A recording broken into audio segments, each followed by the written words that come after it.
paradis lokola mboka Congo oyo mawa mingi. Ah papa, mokonzi azalaka mokonzi ya batu.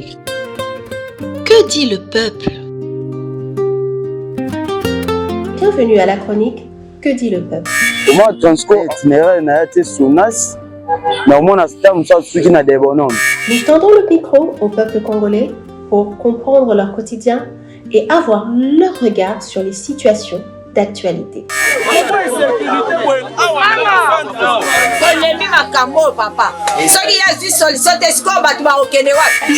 Population oyo toluka ke bango bazana bisika wana tracasserie ezokoba kaka okoso mango boyo komi place usu batalier o osomi yango na retard bakangi yo bana to botama to yebi kutu mbula te to mona ta kugala mai. Une chronique faite pour le peuple par le peuple. Que dit le peuple? Que dit le peuple? Que dit le peuple? Bonjour Mbote et bienvenue dans notre chronique Que dit le peuple? Peuple elobi nini. Ngai ndeko na bino Bénédicte.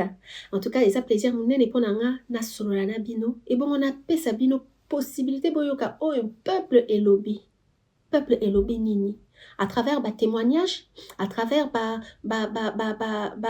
information oyo peuple koko pesa biso sur base de ce qu'ils sont en train de vivre au quotidien sur place à Kinshasa.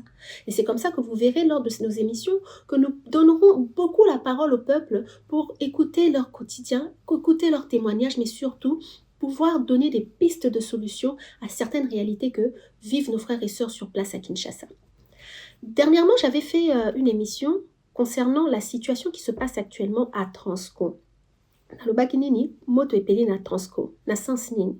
Conseil d'administration et à Transco à travers PCA na bango a retiré confiance naie na DG na DGA, donc nouvelle direction au eutaki okota il n'y a même pas un an hein, puisque avant ça il y avait encore un DG qui avait été renvoyé et puis nous avons pris le DG qui est là actuellement, mais lui aussi on lui a enlevé la confiance. Donc, cela veut dire que très bientôt, nous aurons certainement un nouveau DG, mais surtout, on se rend compte que il y a une mauvaise gestion dans l'entreprise qui crée ces problèmes au niveau de la direction. On n'est pas là pour juger s'ils ont bien fait, s'ils n'ont pas bien fait. Comme je disais la fois passée, nous, on est vraiment dans le constat. Et c'est pour ça que je veux revenir dessus parce que j'ai été contactée par un monsieur qui avait suivi l'émission et qui m'a dit, en tout cas, Maman Bénédicte, Makambo nyonso yo lobi, eza ya solo. Makambo pe oyo bandeko na biso ba pesine comme témoignage, eza pe ya solo. Donc, il était important pour moi de pouvoir lui donner la parole parce que c'est une émission par le peuple, pour le peuple. On n'est pas là pour critiquer, on n'est pas là pour dire du mal, mais on est là vraiment pour échanger sur notre quotidien, sur ce que vive le peuple congolais, mais surtout, piste nini ya solution otokoki ko pesa pour améliorer quotidien ya bande konabiso. Alors, sans plus tarder, je vais donner la parole à Papa Ambroise. Que dit le peuple? Papa Ambroise, bonjour. Oui, comment vous bonjour allez? madame, je vais un peu bien. Ok, merci. Papa Ambroise, au contact Kinga dernièrement concernant émission Otosalaki par rapport à Transco, tu m'avais dit que tu avais apprécié cette émission et tu avais des informations complémentaires à nous donner au Baksama argument par rapport à expertise nayo. Donc avant ton banda, Nani quand même se présenter et pas Bandekonabiso, Basolandabiso, et puis que tu nous dises qui tu es et quel est le domaine d'expertise au Ezo Memayo, au Yalelo, Kope Sabiso, information ou Lingo partager Nabiso, mais surtout dans quel domaine d'activité tu travailles et où tu as eu même à travailler depuis plus de 30 ans. Merci.